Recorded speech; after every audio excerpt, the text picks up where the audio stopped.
ഈ കാര്യങ്ങളൊക്കെ നേരത്തെ പ്രവചിക്കാൻ കഴിവുള്ള ഒരാളാണോ?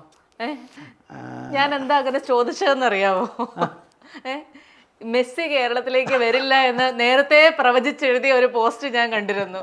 അപ്പൊ ഇതെങ്ങനെയാ ഈ പ്രവചനമൊക്കെ നടത്തുന്നത് എന്നുള്ളതാണോ? സത്യത്തിൽ അത് പ്രവചനമല്ല. You have to research on subject. എനിക്ക് ഭാഗ്യവശാൽ മെസ്സിയുടെ ഇന്ത്യയുടെ ഓർഗനൈസറായിട്ട് എനിക്കറിയാമായിരുന്നു.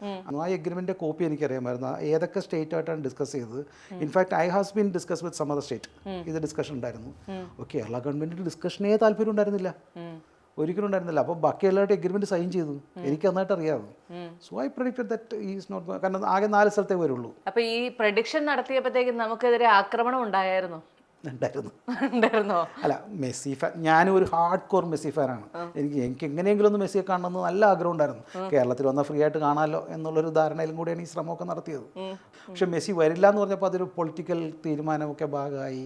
പിന്നെ മറ്റു പല കാര്യങ്ങൾ വന്നു. പക്ഷേ അതിൽ കുറേ തെറ്റും ശരിയുമുണ്ട്. മെസ്സി വരില്ല എന്ന് പറഞ്ഞത് മെസ്സിയുടെ ഒരു പേഴ്സണൽ ടൂർ ഉണ്ടായിരുന്നു. അത് ഇപ്പോഴും കോൺട്രവേഴ്സിയാണത്. മറ്റേത് അർജൻറ്റീന ടീം വരുന്നതാണ് ഇപ്പോൾ പറഞ്ഞേക്കുന്നത്. അത് ശരിയാണ്, അർജൻറ്റീന ടീം വരും. പക്ഷെ അതിപ്പോഴൊന്നുമല്ല. ദാറ്റ് ഇസ്, ഞാൻ പറഞ്ഞത് ആ ഡേറ്റിൽ വരില്ല.